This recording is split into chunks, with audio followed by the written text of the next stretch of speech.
শিক্ষার্থীবৃন্দ, আশা করি তোমরা ভালো আছো, যে যেখানে আছো সুস্থ আছো এবং স্বাস্থ্যবিধি মেনেই চলবে। এর আসলে কোনো বিকল্প নেই। আমরা আগামী শীতে কিন্তু পৃথিবীব্যাপী যে আভাসটি পাচ্ছি সেটি হলো কোভিড-19 সেকেন্ড ওয়েভ আঘাত হানতে পারে। তো এই প্রেক্ষাপটে আমরা তোমাদেরকে অনুরোধ করব, তোমরা যেখানে যে সিচুয়েশনে থাকো না কেন, তোমরা স্বাস্থ্যবিধি মেনে প্রাত্যহিক জীবনযাপন করবে। আজ আমি তোমাদের সামনে উপস্থিত হয়েছি হিসাব বিজ্ঞান প্রথম পত্র হিসাবের বইসমূহ যে চ্যাপ্টারটি আমি পড়াচ্ছিলাম তার চতুর্থ অধ্যায় নিয়ে। আমরা আজকে এই হিসাবের যে বইসমূহ যে চ্যাপ্টারটি রয়েছে সেই চ্যাপ্টারের দ্বিতীয় অধ্যায় হিসাবের বইসমূহ নিয়ে কথা বলবো। চতুর্থ ক্লাস নিয়ে আমরা আলোচনা করব। আজকের ক্লাসের মূল আলোচ্য বিষয়টি হলো জাবেদা। আজকের ক্লাসের মূল আলোচ্য বিষয়টি কি? জাবেদা। জাবেদা কি? জাবেদা নিয়ে কিন্তু এর আগে আমরা কথা বলেছি, 3টি ক্লাস আমরা নিয়েছি। হ্যাঁ, আজকে যে 4th ক্লাস, সেখানে আমরা কিছু বিশেষ জাবেদা শিখব। আগের ক্লাসের ধারাবাহিকতায় আগে তোমরা যে ক্লাসটি করেছো তারই পরবর্তী আমরা জাবেদাগুলো নিয়ে কথা বলবো। তো আমরা মূলধন সম্পর্কিত জাবেদা এর আগে আমরা করছিলাম। তো এই যে মূলধন সম্পর্কিত জাবেদা, এই মূলধন সম্পর্কিত জাবেদাগুলো নিয়ে আমি তোমাদের সামনে এখন আরেকটু ডিটেইলস আলোচনা করব।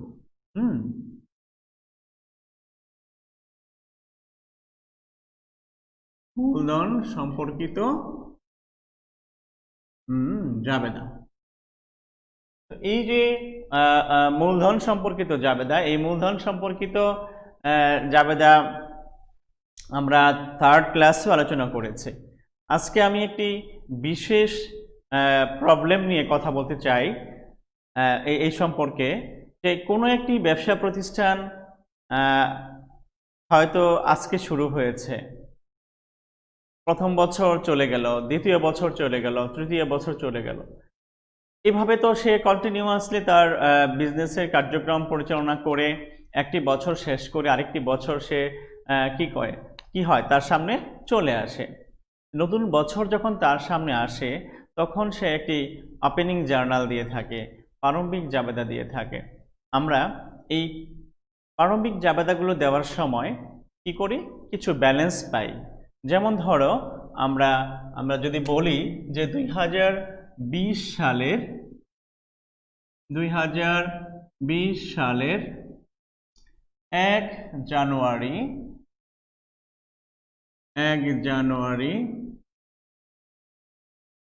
হিসাবের উদ্বৃত্ত সমূহ নিম্নরূপ। আমি বলতে চাচ্ছি, কোনো একটি ব্যবসা প্রতিষ্ঠান তার হিসাব কাজ পরিচালনা করে, তো বছর শেষ হয়েছে, নতুন বছর শুরু হয়েছে। নতুন যে বছর শুরু হয়েছে সে বছরের এই 2020 সালের আমি কথা বলছি, 2020 সালের 1 জানুয়ারি তারিখে আমার যে হিসাবের বই, সেই হিসাবের বই থেকে আমি কিছু উদ্ধৃত্ত পেয়েছি, যে উদ্ধৃত্তগুলো আমি তোমাদের সামনে তুলে ধরছি।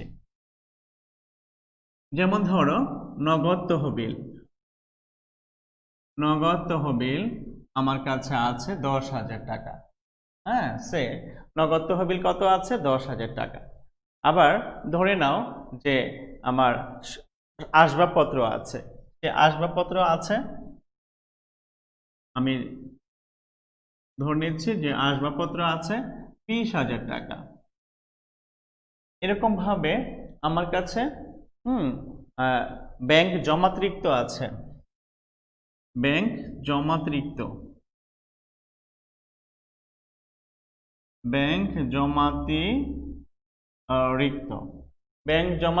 আছে 5,000 টাকা।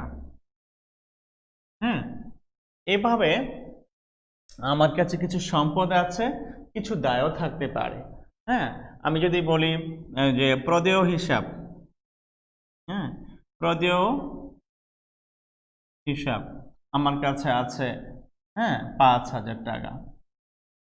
আমি যদি বলি এরকম আরো অনেকগুলো সম্পদের কথা বলতে পারি, অনেকগুলো দায়ের কথা বলতে পারি। তো আমি ছোট্ট একটা ইনফরমেশন নিয়ে আলোচনা করতে চাই, শেয়ার করতে চাই। তো বলতে চাচ্ছি যে বিষয়টি, সেটি হলো যে হিসাব বছরের শেষে তো যখন আমার হিসাব বন্ধ করে দেই আমি, তখন আমার তিনটি হিসাব বন্ধ হয় না। আবার বলছি, আমি কোনো একটি আর্থিক হিসাব বছর শেষ করেছি আমার ব্যবসা প্রতিষ্ঠানের। তো ধরে নাও যে সেই বছরটি শেষ হয়ে গেল, এবার নতুন বছর আসলো। এই যে বছর শেষ হয়ে গেল, সেই বছরের শেষে আমি যখন কিছু হিসাবকে বন্ধ করে দেই, তখন আমি একটা রেজাল্ট পাই। তো সেই রেজাল্টকে আমরা বলি কি জানো? নিট লাভ অথবা নিট ক্ষতি। অর্থাৎ আয় এবং ব্যয়গুলোর সমন্বয়ে আমরা নিট লাভ অথবা নিট ক্ষতি নির্ণয় করে থাকি। তো এই যে আয় এবং ব্যয়গুলো আমরা নির্ণয় করি, এই আয় ব্যয়ের সমন্বয়ে আমি যখন নিট প্রফিট নির্ণয় করি বা নিট লস নির্ণয় করি, তখন আয় এবং ব্যয় হিসাব কিন্তু বন্ধ হয়ে যায়। আয় ব্যয় হিসাব যখন বন্ধ হয়ে যায়, তখন আমার কাছে থাকে তিনটি হিসাব। একটি হলো সম্পদ হিসাব, একটি হলো দায় হিসাব, আরেকটি থাকে সেটি হলো মালিকানা সত্ত্ব হিসাব। কয়টি হিসাব থাকে? তিনটি হিসাব থাকে। তাহলে একটি হলো সম্পদ হিসাব, একটি হলো দায় হিসাব, আরেকটি হলো মালিকানা সত্ত্ব হিসাব। তো এখন আমি যখন নতুন বছরের হিসাব শুরু করব, তখন দেখি আমি এখানে কিছু সম্পদ আছে, কিছু দায় আছে। দেখো, এখানে এই দুটি হলো আমার সম্পদ, আর এখানে এই দুটি আমার দায়। এটা কি আমার সম্পদ, আর এটা কি আমার দায়।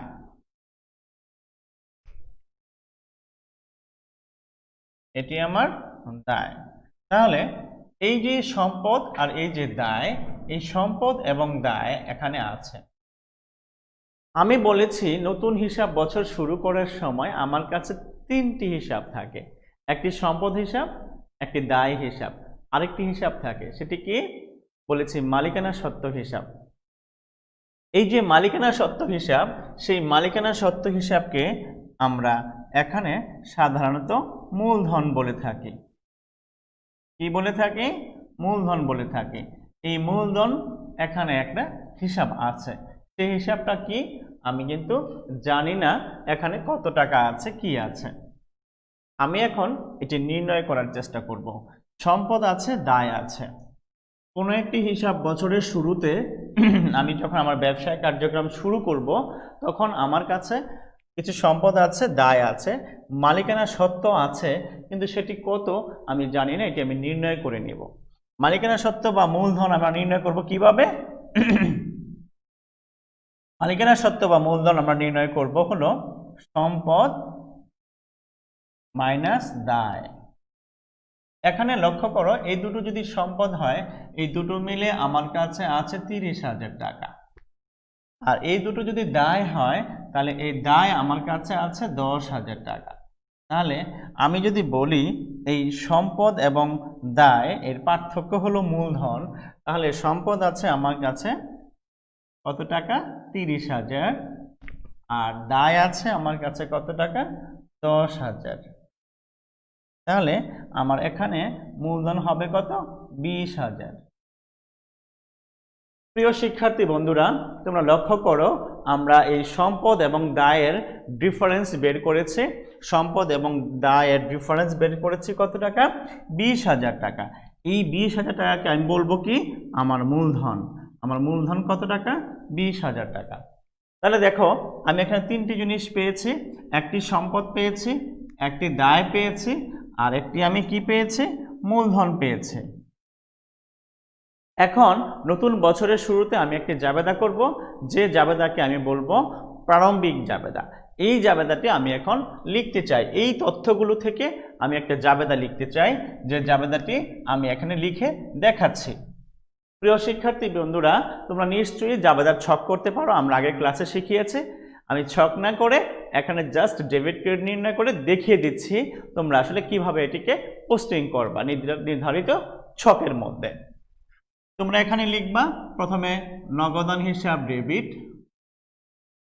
নগদান হিসাব ডেবিট কত টাকা, এই 10,000 টাকা লিখবা। নগদান হিসাব ডেবিট 10,000 টাকা। হ্যাঁ, এটি কিন্তু আমি জাবেদা লিখতেছি, এতক্ষণ আমি বুঝিয়েছি তোমরা কিভাবে করবা। এখন আমরা হিসাবে লিখছি। এখানে লিখব আসবাবপত্র হিসাব, আসবাবপত্র হিসাব করব আমি ডেবিট। কত টাকা লিখব, এই 20,000 টাকা লিখব। তারপরে ব্যাংক জমাতিরিক্ত হিসাব, এটি আমার দায়, তো এটা আমি ক্রেডিট করব। ব্যাংক জমাতিরিক্ত হিসাব ক্রেডিট, ব্যাংক জমাতিরিক্ত হিসাব ক্রেডিট 5,000 টাকা। প্রদেয় হিসাব হবে ক্রেডিট, প্রদেয় হিসাব ক্রেডিট 5,000 টাকা। এখন আমি এই যে এই দুটো সম্পদ, এই দুটো দায়, এই সম্পদ এবং দায় বাদ দিয়ে আমি যে এই 20,000 টাকা পেলাম, এই যে 20,000 টাকা পেলাম, এটার জন্য আমি এখন লিখব মূলধন হিসাব, মূলধন হিসাব। মূলধন হিসাব লিখব আমি ক্রেডিট। কত টাকা ক্রেডিট লিখব, এখান থেকে এটা মাইনাস করলে কত টাকা থাকে, 20,000 টাকা থাকে। আমি এই 20,000 টাকা এখানে লিখব। তাহলে আমি যদি বলি, দেখো যে আমার জাবেদাটা কি হবে, জাবেদাটা হবে নগদান হিসাব ডেবিট, আসবাবপত্র হিসাব ডেবিট, ব্যাংক জমাতিরিক্ত হিসাব হবে ক্রেডিট। কেন ক্রেডিট, এটি দায়, সেজন্য এটি ক্রেডিট হবে। প্রদেয় হিসাব হবে ক্রেডিট, এটি দায়, এই জন্য ক্রেডিট হবে। মূলধন হিসাব হবে ক্রেডিট, এই টাকাটা প্রশ্নে দেওয়া নাই। আমার যে উদ্দীপক আছে, আমার এখানে যে তথ্যগুলো আছে, দেখো এই তথ্যগুলোর মধ্যে এখানে আসলে এই মূলধনটা কিন্তু দেওয়া নাই, এইটুকু দেওয়া নাই। হ্যাঁ, আমার এখানে এইটুকু আছে। ঠিক আছে, আমরা ধরে নিচ্ছি যে এটা আমার সমাধান, এটা হলো আমার সমাধান। আমি এইটুকু অ্যান্সার করব, আর আমার এখানে প্রশ্নে এই তথ্যটুকু আছে। যদি এই তথ্যটুকু আমার প্রশ্নে থাকে, এই প্রশ্নটুকু থাকে আমার প্রশ্নে, এইটুকু থাকে, তাহলে আমি এটার জন্য জাবেদা করব এটি। ঠিক আছে প্রিয় শিক্ষার্থী বন্ধুরা, তোমরা যদি কোথাও কোনো প্রবলেম ফেস করো, না বুঝো, কমেন্টসে গিয়ে প্রশ্ন করতে পারো। তোমরা কমেন্টসে প্রশ্ন করলে আমি তোমাদের সে প্রশ্নের উত্তর দিব ইনশাল্লাহ। ঠিক আছে, আশা করছি তোমরা এই জাবেদাটি বুঝতে পেরেছো। এই জাবেদাটি হলো কি, তাহলে কোনো একটি হিসাব বছরের শুরুতে যখন এরকম প্রারম্ভিক সম্পদ দেওয়া থাকবে, দায় দেওয়া থাকবে, এই সম্পদ এবং দায়ের পার্থক্য নির্ণয় করে আমরা মূলধন নির্ণয় করে ফেলব, আর তখন আমরা এই জাবেদাটি দিব।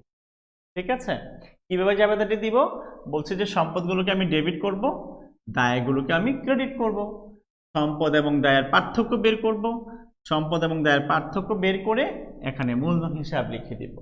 ঠিক আছে, যেমন এখানে 10 আর 20 30, 30 থেকে 5 5 10 মাইনাস করলে থাকবে 20,000। ঠিক আছে প্রিয় শিক্ষার্থী বন্ধুরা, তাহলে আশা করছি তোমরা এটা বুঝতে পেরেছো এবং এই প্রারম্ভিক জাবেদা তোমরা পারবে। নেক্সট আলোচনা করতে চাই, তোমাদের কোশ্চেন থাকলে কিন্তু অবশ্যই করবে, কমেন্টসে যে প্রশ্ন লিখে দিবে, আমি তোমাদের উত্তর এখনই দিতে পারবো ইনশাল্লাহ। তো লক্ষ্য করো 2 নাম্বার কোশ্চেন, 2 নাম্বার কোশ্চেন আমরা এখানে দেখি, বন্ধুর নিকট হতে ব্যক্তিগত ঋণ মূলধন হিসেবে আনা হলো। এই ধরনের একটি লেনদেন আমরা নিয়ে এখন জাবেদা করব, এই ধরনের একটা লেনদেন নিয়ে জাবেদা করব। হ্যাঁ,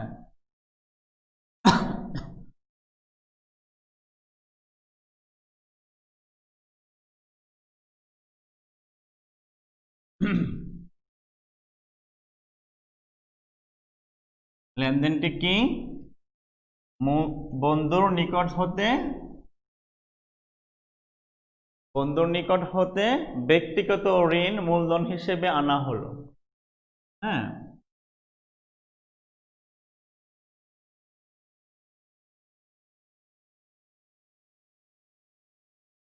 ব্যক্তিগত ঋণ মূলধন হিসাবে আনা হলো, ধরে নিচ্ছি 10,000 টাকা। হ্যাঁ, আমরা তাহলে কি করেছি? বন্ধুর নিকট হতে ব্যক্তিগত ঋণ মূলধন হিসেবে আনা হলো 10,000 টাকা। এই যে আমি আমার বন্ধুর নিকট হতে ব্যক্তিগতভাবে ঋণ নিয়ে আসলাম, এই ঋণ নিয়ে এসে বিজনেস শুরু করলাম। যদি তাই করি, আমি আমার বিজনেসের স্বার্থে আমি যদি এরকম বন্ধুর নিকট হতে ব্যক্তিগত ঋণ নিয়ে আমি ব্যবসায় টাকা নিয়ে আসি, মূলধন হিসেবে আনা হলো, মূলধন হিসেবে আমি নিচে লিখে দিচ্ছি তাহলে দেখতে সুবিধা হবে। মূলধন হিসেবে আনা হলো কত টাকা? 10,000 টাকা। এই যে লেনদেনটি আমরা দেখতে পাচ্ছি, এটির জাবেদা কি হবে আমরা এখানে ঠিক, তোমরা হয়তো অনেকে পারো, তাই না? তো আমি যদি ব্যক্তিগত প্রয়োজনে ঋণ নিয়ে আসি, তাহলে এটি আমার ব্যবসা প্রতিষ্ঠানের ঋণ না, মালিকের ব্যক্তিগত ঋণ। মালিক তার বন্ধুর কাছ থেকে ঋণ করে টাকা নিয়ে এসেছে। তো মালিক যদি তার বন্ধুর কাছ থেকে ঋণ করে টাকা নিয়ে আসে, মালিকের ব্যক্তিগত ঋণ, এটা তো প্রতিষ্ঠানের কোনো ঋণ না। আমি হিসাব করছি কার? একটি ব্যবসা প্রতিষ্ঠানের। আমি যদি ব্যবসা প্রতিষ্ঠানের হিসাব করি, তাহলে ব্যবসা প্রতিষ্ঠান থেকে যদি কারোর সাথে চুক্তি করা হয়, কারো কাছ থেকে ঋণ নেওয়া হয়, কাউকে ঋণ দেওয়া হয়, সেটি ব্যবসা প্রতিষ্ঠানের জন্য ঋণ। বাট আমি অ্যাজ এ মালিক বা কোম্পানির মালিক হিসেবে আমি যদি কারো কাছ থেকে ঋণ নিয়ে এসে আমার ব্যবসায় টাকাটা ইনভেস্ট করি, এটি যদি আমার ব্যক্তিগত সম্পর্কের ঋণ হয়, তাহলে এটা ব্যবসায়িক ঋণ নয়, ব্যবসা প্রতিষ্ঠানের হিসাবের খাতায় এটি ঋণ হিসেবে আসবে না। তাহলে এটা কি হবে? এটা মালিকের নিজস্ব পার্সোনাল ঋণ হবে। আমরা যখন ব্যবসা প্রতিষ্ঠানের হিসাব করব, তখন এখানে আমরা ঋণ হিসাব লিখব না। ঠিক আছে, আমরা এখানে লিখব কি হিসাব? আমরা এটা মূলধন হিসাব লিখব। যেহেতু আমি টাকা পেয়েছি, কত টাকা? 10,000। আমি জাবেদা লিখব নগদান হিসাব ডেবিট। নগদান হিসাব ডেবিট কত টাকা হবে? 10,000 টাকা। এই 10,000 টাকা আমার এই ব্যবসা প্রতিষ্ঠানে কিন্তু এসেছে। আর আমি এই যে 10,000 টাকা এনেছি, এটি আমি এই যে মালিক হিসেবে আমি বলবো এটি আমার মূলধন। এটি মূলধন হিসাব। মূলধন হিসাব কি হবে? এখানে ক্রেডিট হবে। মূলধন হিসাব ক্রেডিট হবে 10,000 টাকা। তাহলে এখানকার ফাংশনটি কি হলো? নগদান হিসাব ডেবিট, মূলধন হিসাব ক্রেডিট। অনেকে যদি এরকম প্রশ্ন করতেই পারো, আমার প্রিয় ছাত্ররা, তোমরা নিশ্চয়ই এই ধরনের প্রশ্ন মাথায় আসতে পারে, স্যার এখানে মূলধন হবে না, এখানে কি হবে? ঋণ হিসাব হবে। আসলে আমি এটি একটু আগে ব্যাখ্যা দিয়েছি, আবারও বলতে চাই যাতে ক্লিয়ার হয় তোমাদের। এখানে মালিকের এটি ব্যক্তিগত ঋণ, দেখো এখানে লেখা আছে ব্যক্তিগত ঋণ। ব্যক্তিগত ঋণ হলে এখানে ঋণ হিসাব আসবে না। এটি ব্যক্তিগত ঋণ, মালিকের পার্সোনাল ঋণ, সে নিজে চিন্তা করবে কি তার। এখানে সে লিখবে মূলধন হিসাব, আর এখানে বলেছেই যে এটা মূলধন হিসেবে আনা হলো। তো মূলধন হিসেবে যদি আনা হয়, আমরা এখানে কি লিখব? মূলধন হিসাব লিখব। ঠিক আছে, নিশ্চয়ই তোমরা বুঝতে পেরেছ। আমি এখন আরেকটি লেনদেন নিয়ে কথা বলতে চাই। 3 নাম্বার লেনদেন। 3 নাম্বার লেনদেনটি কি? বন্ধুর নিকট হতে ব্যক্তিগত ঋণ নিয়ে আমরা কথা বলেছি। এবার আমরা 3 নম্বর লেনদেনটি নিয়ে কথা বলবো, সেটি হলো ব্যক্তিগত সুনাম মূলধন হিসেবে আনা হলো। ব্যক্তিগত সুনাম মূলধন হিসেবে আনা হলো।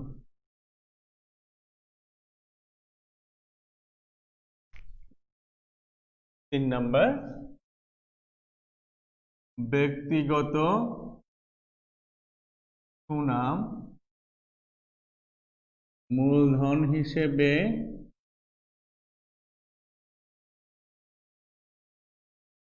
আনা হলো।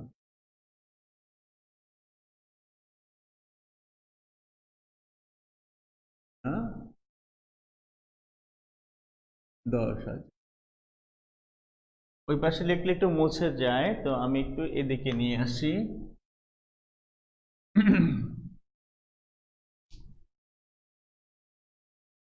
আনা হলো 10,000।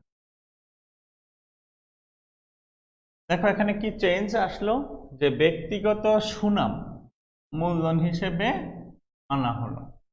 এখানে অনেকে হিসেবে না লিখে হিসাবে লেখে, আমরা হিসাবে লিখি, হিসাবে। হ্যাঁ, ব্যক্তিগত সুনাম মূলধন হিসাবে আনা হলো 10,000 টাকা। এখন সুনাম এনেছি আমি, কিন্তু টাকা আনি নাই, নগদ টাকা আনি নাই, নগদ অর্থ আনিনি। হ্যাঁ, আমি কি এনেছি? সুনাম। সুনাম নিয়ে অনেক প্রশ্ন থাকতে পারে তোমাদের। সুনাম ওয়ান কাইন্ডস অফ অ্যাসেট, কি সম্পদ। বলতে পারো স্যার সুনাম কিভাবে সম্পদ, এদিকে কেনাবেচা করা যায়? আমি উত্তর দিব, সুনাম কেনাবেচা করা যায়। কিরকম কেনাবেচা করা যায়?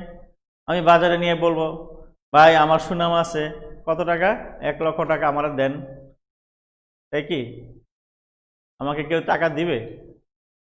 কেউ আমাকে বলবে হ্যাঁ ভাই যে 1,00,000 টাকা দিলাম, আপনার সুনামটা আমাকে দিয়ে দেন?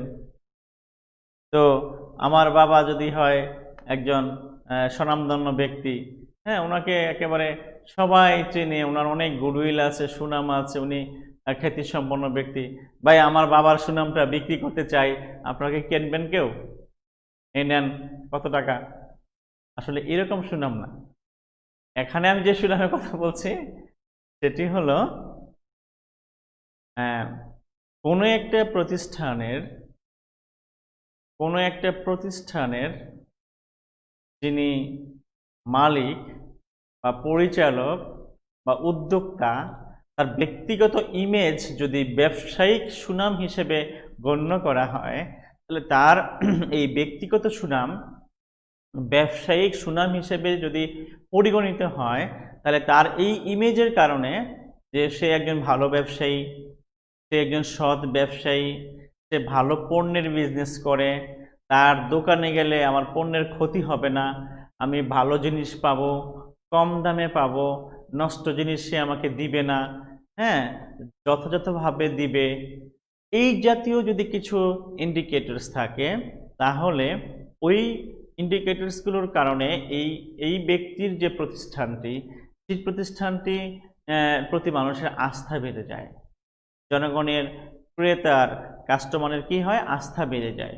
তো জনগণের যদি কাস্টমারের যদি আস্থা বেড়ে যায়, তার যদি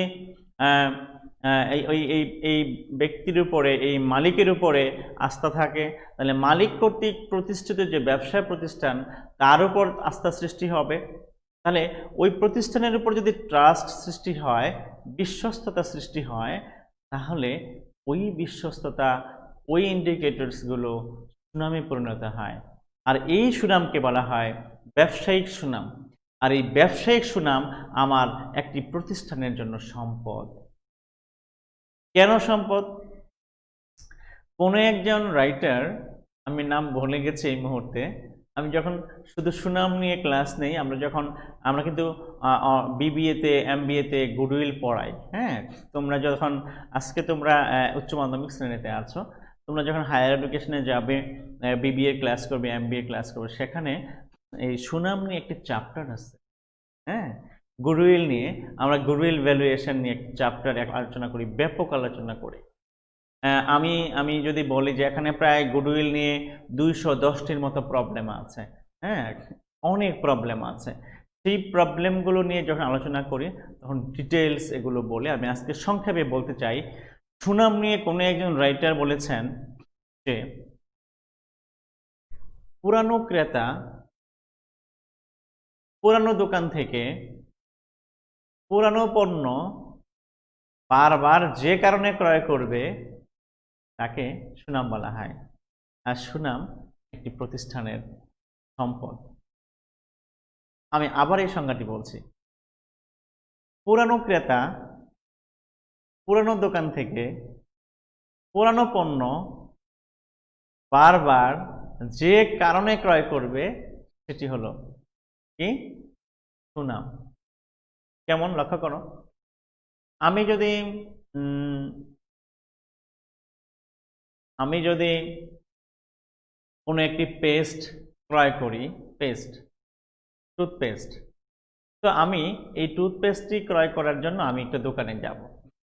দোকানে গিয়ে বললাম, ভাই আমাকে তুমি এই টুথপেস্টটি দাও। আমি যদি বলি যে ক্লোজ আপ দাও, আমি যদি বলি ফ্রেশ জেল দাও, আমি যদি বলি পেপসোডেন্ট দাও, আমি যদি বলি মানে কোলগেট দাও, এখন আমি যে পণ্যটি কিনতে চাই সে পণ্যের নামটি যে বলবো আমাকে এই পেস্ট তুমি দাও। এখন বিষয়টি কি দেখো, আমি যখন ওই দোকানে যেয়ে বলবো আমাকে এই পণ্যটি দাও, দোকানদার আমাকে এই পণ্যটি দিল, আমি এটি নিয়ে চলে আসলাম, আমি এটি ব্যবহার করব।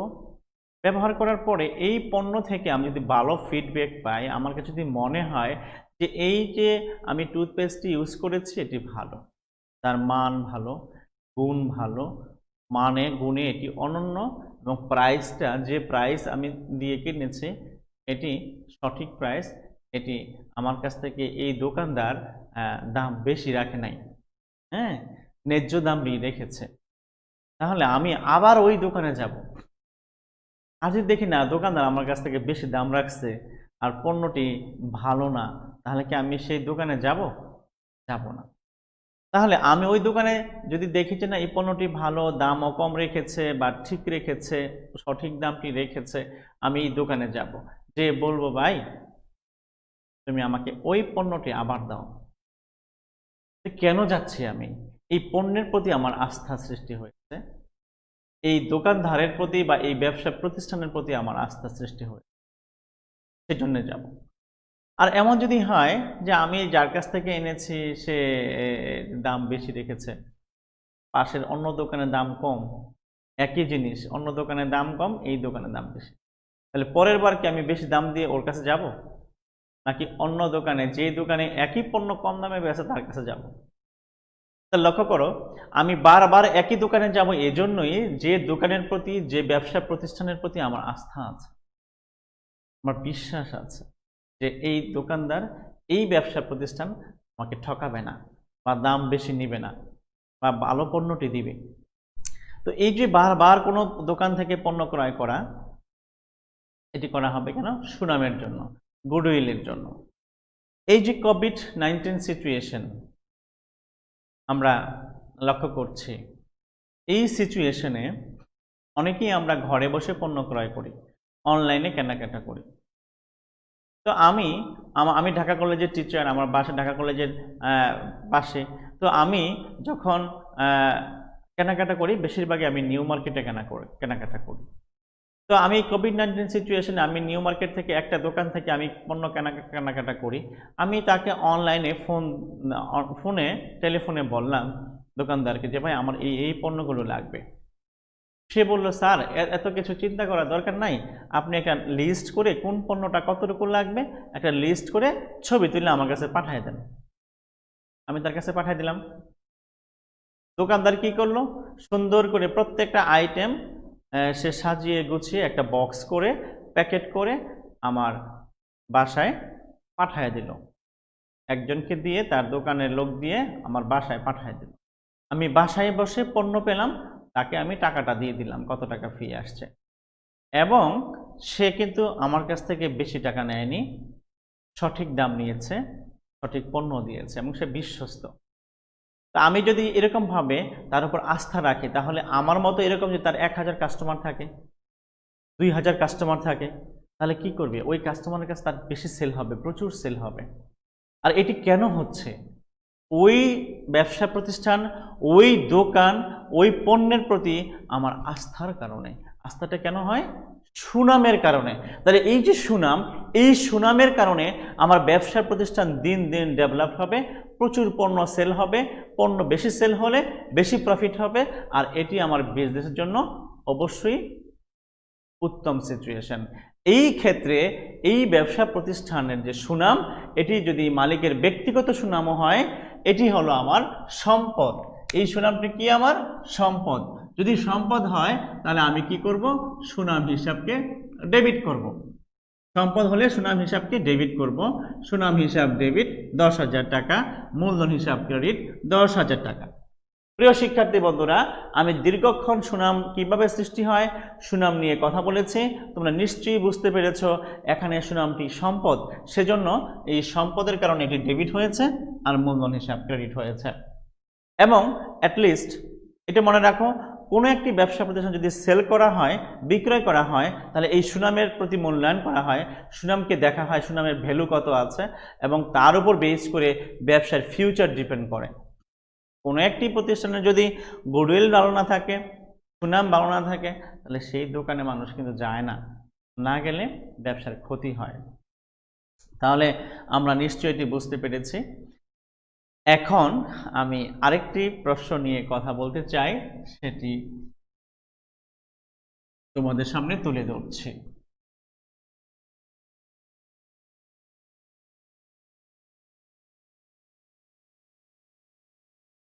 হ্যাঁ, 4 নাম্বার লেনদেন। স্ত্রীর গহনা বিক্রয় করে মালিক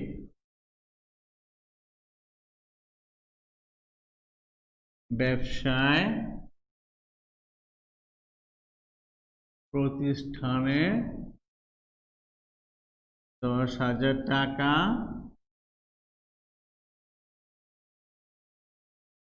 বিনিয়োগ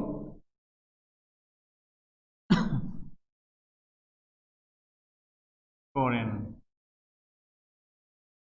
তাহলে কি হলো? যে মালিক স্ত্রীর গহনা বিক্রি করে ব্যবসা প্রতিষ্ঠানে বিনিয়োগ করছে। তো এই যদি হয়, স্ত্রীর গহনা বিক্রয় করে মালিক ব্যবসা প্রতিষ্ঠানে 10,000 টাকা বিনিয়োগ করেন, তো মালিক যদি এই টাকা বিনিয়োগ করেন, আমার ব্যবসা প্রতিষ্ঠানে তো টাকাটা আসবে। আমার ব্যবসায়ের প্রতিষ্ঠানে যদি টাকা আসে, আমি লিখব নগদান হিসাব ডেবিট, আর মালিক নিয়ে এসেছে তাই মূলধন হিসাব ক্রেডিট।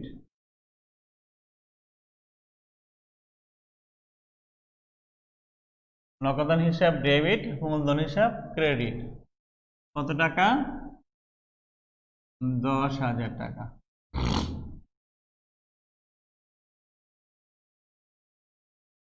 এখানে তোমরা অনেকেই বিনিয়োগ হিসাব লিখে রাখো, আসলে বিনিয়োগ হিসাব হবে না। মালিক বিজনেসে যা ইনভেস্ট করে সেটি হলো মূলধন, ঠিক আছে? মূলধন হিসাব লিখতে হবে, নট বিনিয়োগ হিসাব, ঠিক আছে? আর সে স্ত্রীর গহনা বিক্রি করে আনলো নাকি ব্যক্তিগত কোনো সোর্স থেকে ফান্ডিং করলো, সেটি বড় বিষয় না, সেটি আমার বিবেচ্য বিষয় না। আমার বিবেচ্য বিষয় আমার ব্যবসা প্রতিষ্ঠানে কত টাকা আসছে? 10,000 টাকা আসছে। নগদান হিসাব ডেবিট 10,000 টাকা, আর মূলধন হিসাব ক্রেডিট 10,000 টাকা। প্রিয় শিক্ষার্থী বন্ধুরা, আমরা তাহলে এই জাবেদাটিও নিশ্চয়ই বুঝতে পেরেছি।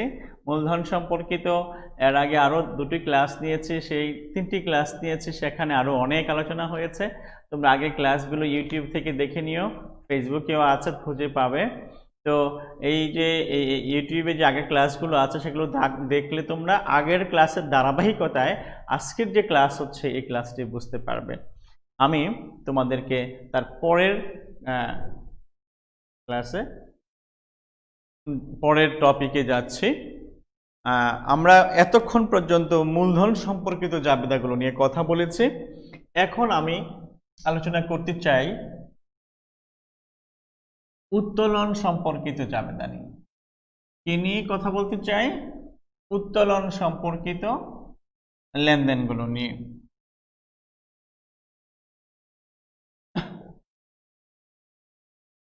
উত্তোলন,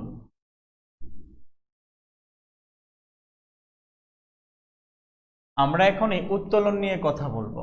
প্রশ্ন হলো উত্তোলন কি? ব্যবসা প্রতিষ্ঠানের যিনি মালিক, ওনার, তিনি বাড়ি থেকে যেরকম টাকা নিয়ে আসেন, বাড়ি থেকে টাকা নিয়ে এসে কি করেন? বিজনেসে ইনভেস্ট করেন। হ্যাঁ, এটি তার জন্য কি? মূলধন। কার মূলধন? মালিকের মূলধন। ব্যবসা প্রতিষ্ঠানের জন্য এটি দায়। ঠিক আছে? ঠিক তার অনুরূপ মালিকের যদি প্রয়োজন হয়, তাহলে সে ব্যবসা প্রতিষ্ঠান থেকে টাকা বাড়িতে নিয়ে যায়। হ্যাঁ, তার ব্যক্তিগত কাজে, পারিবারিক কাজে, হ্যাঁ, সামাজিক কাজে বা যে কোনো কারণেই ব্যবসা প্রতিষ্ঠান থেকে সে যদি টাকা নিয়ে যায়, তাহলে তাকে আমরা বলবো উত্তোলন। ওকে? আমি যদি কোনো কারণে টাকা নিয়ে আসি, তাহলে হবে কি? মূলধন। আমি যদি টাকা নিয়ে যাই, ব্যবসা থেকে টাকা তুলে নিয়ে যাই, তাহলে হবে কি? উত্তোলন। তাহলে উত্তোলন কি বুঝতে পারছো? উত্তোলন হলো মালিক ব্যবসার প্রতিষ্ঠান থেকে টাকা যদি তুলে নেয়, তাহলে তাকে উত্তোলন বলা হবে। তো আমি একটা লেনদেন নিয়ে এখানে কথা বলতে চাই, যে মালিকের ব্যক্তিগত প্রয়োজনে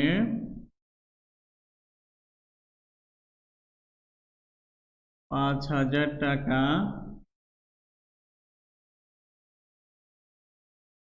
উত্তোলন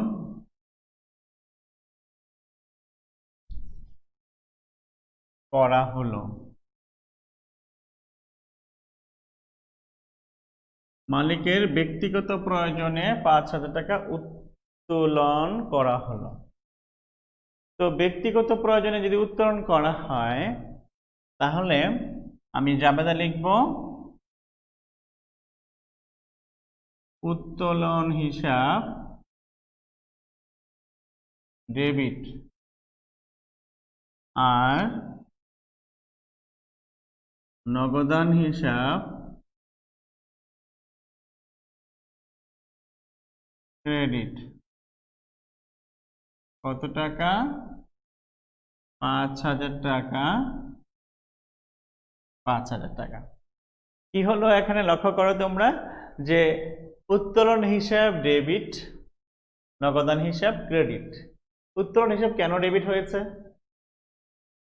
আমি কিন্তু বলেছি যে মালিক কারবার থেকে, ব্যবসা প্রতিষ্ঠান থেকে যদি কোনো কারণে টাকা তুলে নিয়ে যায়, ব্যবসা প্রতিষ্ঠান থেকে সে যদি টাকা তুলে নিয়ে যায়, তাহলে হবে উত্তোলন হিসাব ডেবিট। এখানে ব্যক্তিগত প্রয়োজনে সে ৫,০০০ টাকা উত্তোলন করেছে। ব্যবসা প্রতিষ্ঠান থেকে মালিক ব্যক্তিগত প্রয়োজনে যদি ৫,০০০ টাকা নিয়ে যায়, তাহলে উত্তোলন হিসাব ডেবিট হবে। এখন প্রশ্ন হলো, নগদান হিসাব কেন ক্রেডিট হয়েছে? নগদ টাকা যদি নিয়ে যায়, নগদান হিসাব ক্রেডিট হবে। কেন? নগদ টাকা সম্পদ, এই সম্পদ কারবার থেকে যদি মালিক নিয়ে যায়, সম্পদ হ্রাস পায়, সম্পদ কমে যায়। সম্পদ কমে গেলে কি হয়? হ্রাস পেলে কি হয়?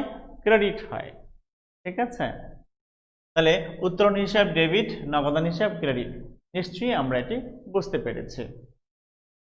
এখন আরেকটু ডিটেলস যদি চিন্তা করি, মালিক শুধু কি কারবার থেকে নগদ টাকা নেয়?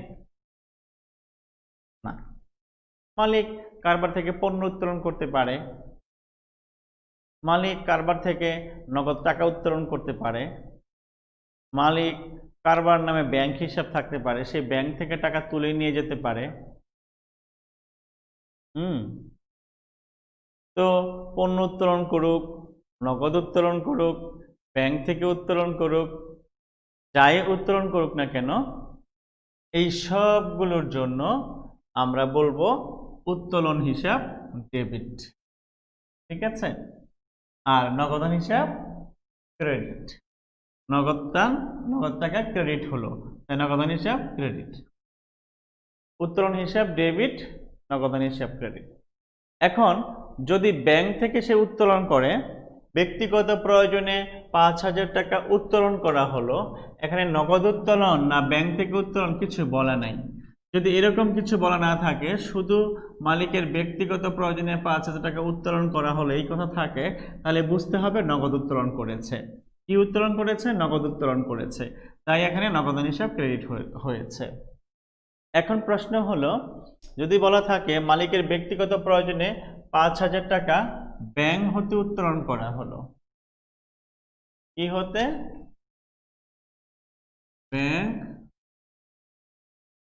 ব্যাংক থেকে উত্তোলন করা হলো।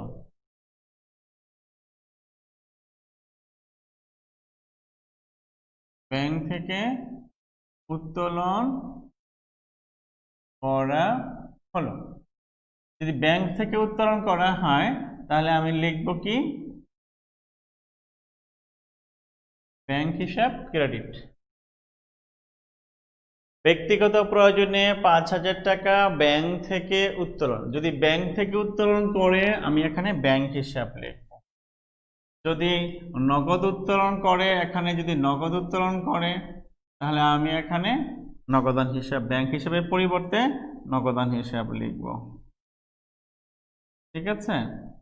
এখন প্রশ্ন হলো, যদি এখানে 5,000 টাকার পণ্য উত্তোলন করা হলো থাকে,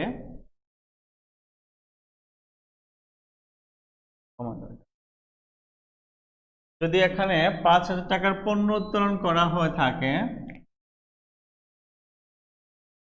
তাহলে এখানে আমি ক্রয় হিসাব লিখব। মালিকের ব্যক্তিগত প্রয়োজনে 5,000 টাকার পণ্য উত্তোলন করা হলো। পণ্য উত্তোলন করা থাকলে উত্তোলন হিসাব ডেবিট, ক্রয় হিসাব ক্রেডিট হবে। ঠিক আছে? নগদ উত্তোলন হলে উত্তোলন হিসাব ডেবিট, নগদান হিসাব ক্রেডিট হবে। ব্যাংক হতে উত্তোলন করা হলে উত্তোলন হিসাব ডেবিট, ব্যাংক হিসাব ক্রেডিট হবে। তাহলে পণ্য উত্তোলন হলে ক্রয় হিসাব ক্রেডিট, নগদ উত্তোলন হলে নগদান হিসাব ক্রেডিট, ব্যাংক হতে উত্তোলন করা হলে ব্যাংক হিসাব ক্রেডিট। ঠিক আছে? এখন যদি থাকে এখানে এত টাকা, আচ্ছা, এত টাকার পণ্য বিক্রয় মূল্যে উত্তোলন করা হলো। মালিকের ব্যক্তিগত প্রয়োজনে 5,000 টাকার পণ্য বিক্রয় মূল্যে উত্তোলন করা হলো। এই শব্দটি কিন্তু এখানে খুবই গুরুত্বপূর্ণ। লক্ষ্য করো, বিক্রয় মূল্যে উত্তোলন করা হলো। যদি বিক্রয় মূল্যে উত্তোলন করা হলো বলা থাকে, তাহলে এখানে ক্রয় হিসাবের জায়গাটায় বিক্রয় হিসাব হবে। ঠিক আছে? ক্রয় হিসাবের জায়গায় কি হবে? বিক্রয় হিসাব হবে। তাহলে উত্তোলন সম্পর্কে আমি অনেকগুলো ফাংশন শিখেছি, কিন্তু নগদ উত্তোলন, পণ্য উত্তোলন, ব্যাংক থেকে উত্তোলন, ক্রয় মূল্যে উত্তোলন, বিক্রয় মূল্যে উত্তোলন, এগুলো শিখেছি। এখন আমি আরেকটি বিষয় এখানে তুলে ধরতে চাই উত্তোলন সম্পর্কে। সেটি কি? হলো জীবন বীমার প্রিমিয়াম প্রদান। বীমার প্রিমিয়াম প্রদান, জীবন বীমার প্রিমিয়াম প্রদান 1,000 টাকা। তো জীবন বীমার যদি আমি প্রিমিয়াম প্রদান করি তাহলে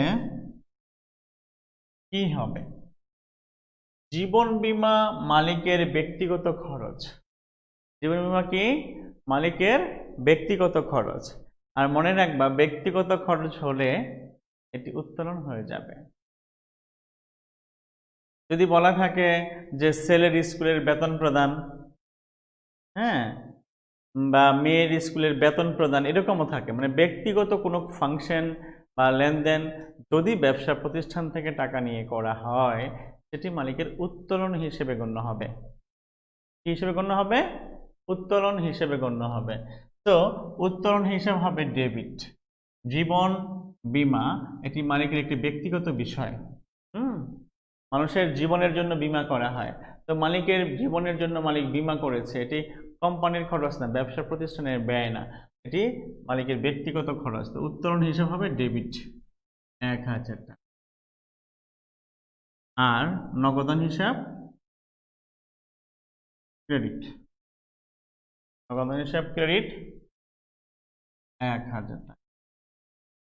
তাহলে জীবন বীমার প্রিমিয়াম প্রদান 1000 টাকা, এরকম যদি থাকে উত্তোলন হিসাব ডেবিট করব, নগদান হিসাব ক্রেডিট করব। এখন প্রশ্ন হলো, মালিকের যদি এমন কোনো লেনদেন থাকে যে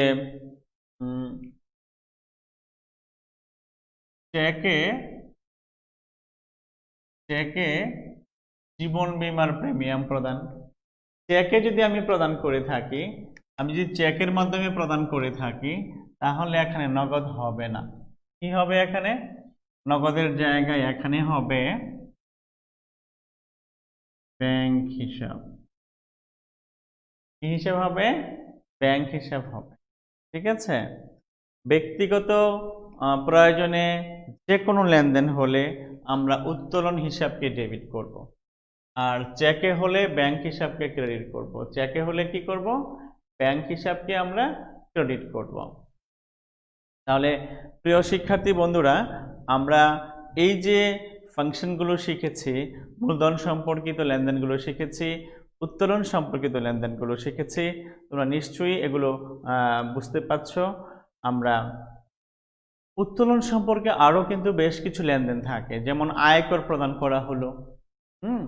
আয়কর প্রদান করা হলো, যদি আয়কর প্রদান করি আমি, তাহলে উত্তোলন হিসাব ডেবিট হবে, নগদ দিলে নগদান হিসাব ক্রেডিট হবে। হ্যাঁ, যেমন আয়কর প্রদান, হ্যাঁ,